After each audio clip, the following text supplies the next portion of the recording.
Sir ये आपके किस मुलाजमों को मिले हैं पैसे और कहाँ से मिले हैं?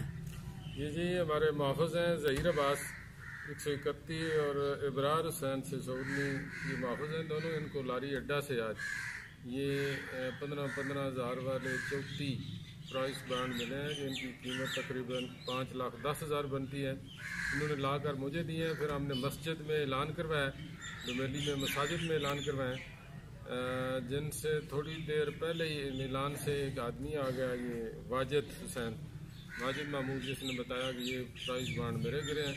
इससे हमने तस्दीक करके इनके नंबर इनसे पूछ कर तस्दीक करके अब ये इनके हवाले कर रहे हैं। ये हमारे ज़हीर अब्बास मुहाफ़िज़ान का बहुत अच्छा गुड वर्क है जी। उन्होंने बहुत ईमानदारी और दयानतदारी से ये काम किया। इनको अप्रिशिएट करते हैं।